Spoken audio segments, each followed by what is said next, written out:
Hi friends, ಎಲ್ಲರಿಗೂ ನಮಸ್ಕಾರ. ನನ್ನ ಹೊಸ ಇನ್ಫಾರ್ಮೇಷನ್ಗೆ ಎಲ್ಲರಿಗೂ ಸ್ವಾಗತ. PGCET 2024 first round final seat allotment result ಬಿಟ್ಟಿದ್ದಾರೆ. ಅದೊಂದ್ಸಲಿ ಚೆಕ್ ಮಾಡ್ಕೊಂಡು ಬರೋಣ. PGCET 2024 ಮೊದಲ ಸುತ್ತಿನ ಪ್ರೊವಿಷನಲ್ ಹಂಚಿಕೆ ಫಲಿತಾಂಶ ಲಿಂಕ್ ಬಿಟ್ಟಿದ್ದಾರೆ. ಆ ಲಿಂಕ್ ಮೇಲೆ ಕ್ಲಿಕ್ ಮಾಡಿಕೊಂಡು ನಮ್ಮ CET ನಂಬರ್ ಹಾಕೋಣ. ನೋಡಿ, PGCET 2024 ಮೊದಲ ಸುತ್ತಿನ ಅಂತಿಮ ಸೀಟ್ ಹಂಚಿಕೆ ಫಲಿತಾಂಶ. ಅಭ್ಯರ್ಥಿ ಹೆಸರು ದರ್ಶನ್. ಪರಿಶೀಲಿಸಿದ ವರ್ಗ 3A general category. MBA ranking 2461 ranking ಬಂದಿದ್ದಾರೆ. ಆಚಾರ್ಯಸ್ ಬೆಂಗಳೂರು ಬಿ ಸ್ಕೂಲ್, ಲಿಂಗಧೀರನಹಳ್ಳಿ ಗ್ರಾಮ, ಮಾಗಡಿ ರಸ್ತೆ, ಬೆಂಗಳೂರು. ಈ ಕಾಲೇಜ್ ಅವ್ರಿಗೆ ಅಲಾಟ್ ಆಗಿದೆ. ಇವ್ರ ಕೋರ್ಸ್ ಹೆಸರು MBA. ಇವ್ರಿಗೆ ಯಾವ ಕ್ಯಾಟಗರಿಯಲ್ಲಿ ಸಿಕ್ಕಿದೆ ಅಂದರೆ ಜನರಲ್ ಮೆರಿಟಲ್ಲೇ ಸಿಕ್ಕಿದೆ. ಆದರೆ ಇವ್ರ ಕ್ಯಾಟಗರಿ ಇರೋದು 3A. ಇವ್ರಿಗೆ ಸೀಟ್ ಸಿಕ್ಕಿರೋದು ಜನರಲ್ ಮೆರಿಟಲ್ಲೇ ಸಿಕ್ಕಿದೆ. ನೆಕ್ಸ್ಟು PGCET ಕಡೆಯಿಂದ 4 ಚಾಯ್ಸ್ ಎಂಟ್ರಿ ಕೊಡ್ತಾರೆ. ಆ 4 ಚಾಯ್ಸ್ ಎಂಟ್ರಿ ಯಾವ್ಯಾವ ಅಂತ ನೋಡ್ಕೊಂಡು ಬರೋಣ. PGCET ಕಡೆಯಿಂದ ಫಸ್ಟ್ ಚಾಯ್ಸ್ ನೋಟ್ ಏನಂತ ಹೇಳಿದ್ರೆ, ನಿಗದಿಪಡಿಸಿದ ಸೀಟಿನ ತೃಪ್ತರಾಗಿದ್ದರೆ ಮತ್ತು ಅಭ್ಯರ್ಥಿಯು ನಿಗದಿಪಡಿಸಿದ ಕಾಲೇಜಿಗೆ ವರದಿ ಮಾಡಲು ಸಿದ್ಧರಿದ್ದಾರೆ. ಆದ್ದರಿಂದ ಅಭ್ಯರ್ಥಿಯನ್ನು ಯಾವುದೇ ವಿಷಯಕ್ಕಾಗಿ ನಂತರದ ಯಾವುದೇ ಸುತ್ತಿನಲ್ಲಿ ಸೀಟುಗಳು ಹೆಚ್ಚಿನ ಹಂಚಿಕೆ ಪರಿಗಣಿಸಲಾಗುವುದಿಲ್ಲ. ಅಂತಹ ಅಭ್ಯರ್ಥಿಗಳು KEA ವೆಬ್ಸೈಟ್ನಿಂದ ಚಲನನ್ನು ಡೌನ್ಲೋಡ್ ಮಾಡಬೇಕು. ನಿಗದಿತ ಬ್ಯಾಂಕ್ಗಳಲ್ಲಿ ನಿಗದಿತ ಶುಲ್ಕವನ್ನು ಪಾವತಿಸಬೇಕು ಮತ್ತು KEA ವೆಬ್ಸೈಟ್ನಿಂದ ಪ್ರವೇಶದ ಆದೇಶವನ್ನು ಡೌನ್ಲೋಡ್ ಮಾಡಿಕೊಳ್ಳಬೇಕು ಮತ್ತು ಪ್ರವೇಶ ಆದೇಶದಲ್ಲಿ ನಮೂದಿಸಿದ ಕೊನೆಯ ದಿನಾಂಕದಂದು ಅಥವಾ ಮೊದಲು ಕಾಲೇಜಿಗೆ ವರದಿ ಮಾಡಬೇಕು ಮತ್ತು ತಕ್ಷಣ ತಮ್ಮ ಆಯ್ಕೆಯ ಪ್ರವೇಶ ಲಾಗಿನ್ ಆಗಬೇಕು. ಲಾಗಿನ್ ID ಮತ್ತು ಅವರ ಕಾಲೇಜಿಗೆ ಸೇರಿದ್ದಾರೆ ಎಂದು KEAಗೆ ವರದಿ ಮಾಡಿ ಮುಂದೆ ಕಾಲೇಜು ಪ್ರಾಧಿಕಾರವು ಅವರ ಕಾಲೇಜ್ ಲಾಗಿನ್ IDಗೆ ಲಾಗಿನ್ ಆಗಬೇಕು ಮತ್ತು ಆಯಾ ಅಭ್ಯರ್ಥಿಯು ಕಾಲೇಜಿಗೆ ಸೇರಿದ್ದಾರೆ ಎಂದು ವರದಿ ಮಾಡಬೇಕು. ಅಭ್ಯರ್ಥಿಯು KEAಗೆ ಸೇರಿದ್ದಾರೆ ಎಂದು ವರದಿ ಮಾಡಲು ವಿಫಲವಾದರೆ ಅವರು ಭೌತಿಕವಾಗಿ ಸೇರಿದ್ದರೂ ಸಹ ಸೀಟನ್ನು ರದ್ದುಗೊಳಿಸಲಾಗುತ್ತದೆ.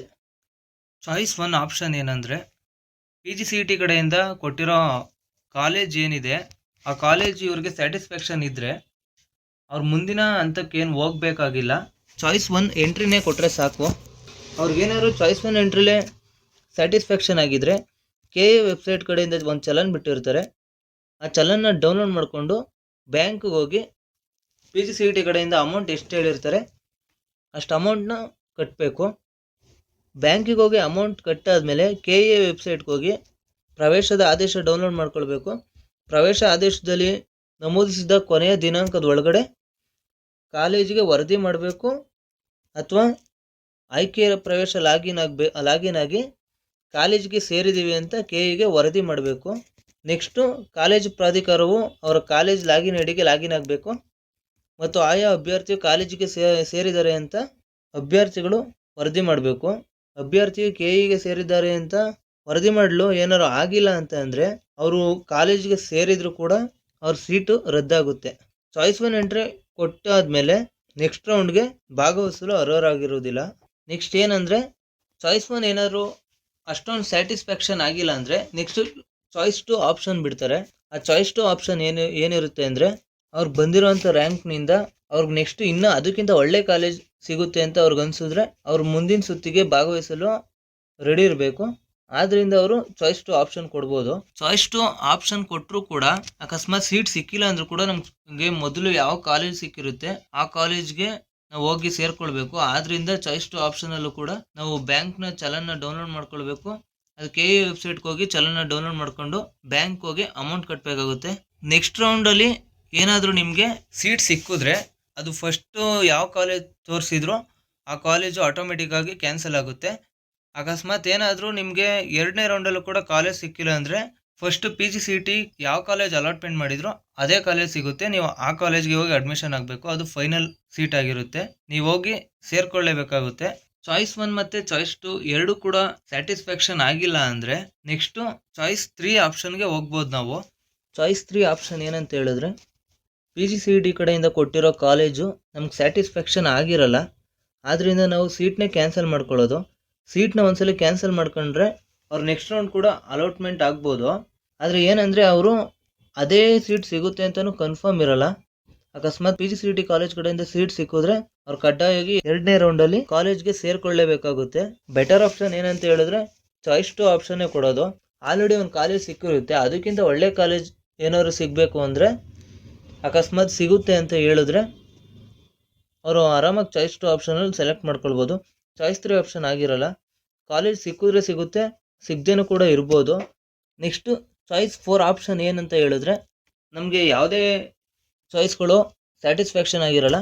ಹಾಗೆ ಅದು ಕ್ವಿಟ್ ಮಾಡೋ ಅಂಥ ಚಾಯ್ಸ್ ಆಗಿರುತ್ತೆ. ಎಲ್ಲಾದ್ರು ಮ್ಯಾನೇಜ್ಮೆಂಟ್ ಸೀಟ್ ಏನಾದ್ರು ಸಿಕ್ಕಿದ್ರೆ ಕ್ವಿಟ್ ಮಾಡೋ ಆಪ್ಷನ್ ಕೂಡ ಕೊಟ್ಟಿರ್ತಾರೆ. ಕ್ವಿಟ್ ಮಾಡಿದ್ರೆ ಬೇರೆಯವ್ರಿಗೆ ಆ ಸೀಟು ಅಲಾಟ್ಮೆಂಟ್ ಆಗುತ್ತೆ. ಒಂದ್ಸಲಿ ಕ್ವಿಟ್ ಮಾಡಿದ್ಮೇಲೆ ಯಾವುದೇ ನೆಕ್ಸ್ಟು ಪ್ರೊಸೀಜರ್ಗೆ ಪಾರ್ಟಿಸಿಪೇಟ್ ಮಾಡಲು ಆಗಲ್ಲ. ದಯವಿಟ್ಟು ಪಿ ಜಿ ಸಿ ಇ ಟಿಲಿ ಏನಾದ್ರು ಸಿಕ್ಕಿದ್ರೆ ಮ್ಯಾನೇಜ್ಮೆಂಟ್ ಕಾಲೇಜ್ ಏನಾದ್ರು ಸೇರ್ಕೊಂಡಿದ್ರೆ ಅದನ್ನ ಕ್ಯಾನ್ಸಲ್ ಮಾಡ್ಕೊಂಡು ಪಿ ಜಿ ಸಿ ಇ ಟಿಲೇ ಸೇರ್ಕೊಳ್ಳಿ. ಯಾಕಂದರೆ ಪಿ ಜಿ ಸಿ ಇ ಟಿಯಲ್ಲಿ ಸೇರಿಕೊಂಡ್ರೆ ಸ್ಕಾಲರ್ಶಿಪ್ ಎಲ್ಲ ಸಿಗುತ್ತೆ. ಮ್ಯಾನೇಜ್ಮೆಂಟಲ್ಲೆಲ್ಲ ಸೇರ್ಕೊಂಡಿದ್ರೆ ಸ್ಕಾಲರ್ಶಿಪ್ ಏನು ಸಿಗಲ್ಲ. ಪಿ ಜಿ ಸಿ ಇ ಟಿಲಿ ರ್ಯಾಂಕಿಂಗ್ ಹೋಲ್ಡರ್ ಏನಾದ್ರು ಬಂದಿದ್ರೆ ದಯವಿಟ್ಟು P G C E T rank ಕಡೆಯಿಂದನೇ ಕಾಲೇಜ್ಗೆ ಸೇರ್ಕೊಳ್ಳಿ. ನಾವು ಯಾವ ಚಾಯ್ಸ್ನು ಕೂಡ ಕ್ಲಿಕ್ ಮಾಡಿಲ್ಲ ಅಂದರೂ ಕೂಡ ಆಟೋಮೆಟಿಕ್ಕಾಗಿ ಸೀಟು ಕ್ಯಾನ್ಸಲ್ ಆಗುತ್ತೆ. ಯಾಕಂದರೆ ಇದು P G C E T rank holders ಸಬ್ಸಿಡಿಯಾಗಿ ಎಲ್ಲ ವಿದ್ಯಾರ್ಥಿಗಳಿಗೆ ಹೆಲ್ಪ್ ಆಗಲಿ ಅಂತ ಸರ್ಕಾರದವರು P G C E T exam ನಡೆಸ್ತಾರೆ. ಅಕಸ್ಮಾತ್ ನೀವೇನಾದರೂ ಯಾವುದೇ ಆಪ್ಷನ್ಗಳನ್ನ ಕೊಟ್ಟಿಲ್ಲ ಅಂತ ಹೇಳಿದ್ರೆ ಬೇರೆ ವಿದ್ಯಾರ್ಥಿಗಳಿಗೆ ಹೆಲ್ಪ್ ಆಗಲಿ ಅಂದ್ಬಿಟ್ಟು ಸೀಟ್ನ ಕ್ಯಾನ್ಸಲ್ ಮಾಡಾಕ್ತಾರೆ. ದಯವಿಟ್ಟು ಚಾಯ್ಸ್ 1ಇಂದ ಚಾಯ್ಸ್ 3 ಒಳಗಡೆ ಯಾವುದಾದ್ರು ಒಂದು ಚಾಯ್ಸ್ ಕೊಟ್ಕೊಳ್ಳಿ. P G C E T ಕಡೆಯಿಂದ ನೀವು ಯಾವುದಾದ್ರು ಕಾಲೇಜ್ ಸೇರ್ಕೊಳ್ಳೋಕ್ಕೆ ಸಾಧ್ಯ ಆಗುತ್ತೆ. ಈ ಮಾಹಿತಿ ನಿಮ್ಗೆ ಇಷ್ಟವಾಗಿದ್ದರೆ ದಯವಿಟ್ಟು ಲೈಕ್ ಮಾಡಿ, ಶೇರ್ ಮಾಡಿ, ಸಬ್ಸ್ಕ್ರೈಬ್ ಮಾಡಿ, ಹಾಗೆ ಕಮೆಂಟ್ ಮಾಡಿ.